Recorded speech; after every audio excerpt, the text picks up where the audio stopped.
Most people visit Paris for romance and quiet cafes, but the city's early landscape was defined by the visceral need to survive centuries of aggression. In 259 BC, this was Lutetia, a small marshy island in the middle of the Seine River, inhabited by a Celtic tribe of fishermen. Its strategic location made it a target. Julius Caesar's Roman legions burned the settlement to the ground, and centuries later, waves of Viking raiders repeatedly besieged the island to extort massive ransoms of silver. Constant threats changed the city's priorities. Building for comfort was no longer an option. The population began laying thick stone walls to repel invaders. Even the Louvre, long before it housed the Mona Lisa, was constructed as a heavy military fortress. It was a moated, heavily guarded castle designed specifically to keep foreign invaders away from the royal treasury. While commerce and trade brought the Parisi tribe to the Seine, the architecture that followed was largely a direct response to these periods of foreign violence.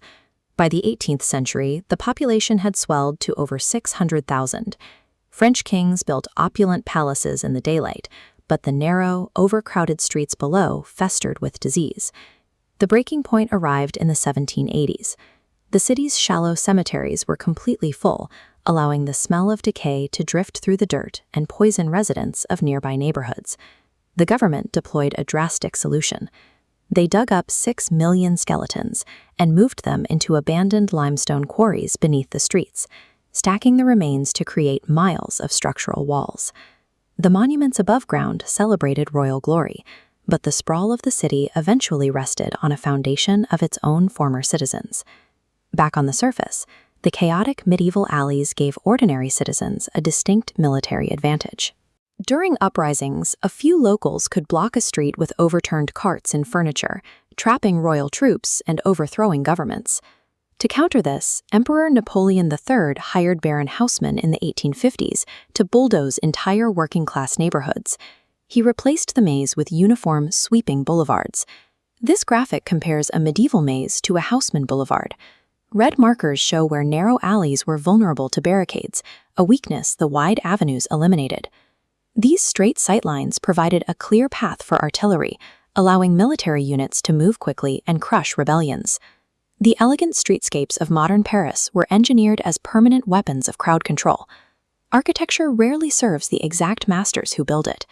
By June 1940, the sweeping avenues designed to project French glory provided a convenient parade route for an occupying German army. The locals adapted. When students and workers paralyzed the country in May 1968, they ripped the heavy metal grates and paving stones right out of the streets, turning the modern infrastructure against the state. This constant friction defines Parisian design.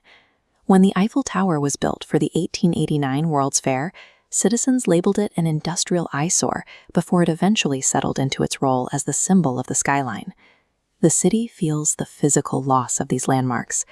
The 2019 fire that collapsed the spire of Notre Dame Cathedral was a collective trauma for a population that measures its history in stone. The physical structures of Paris have spent centuries absorbing the trauma, occupations, and radical changes of the people living within them. The stone walls and wide boulevards tell only half the story. The real identity of the city belongs to the citizens walking over them. This patch of land has endured barbarian sieges, bubonic plagues, foreign occupations, and a century of violent uprisings.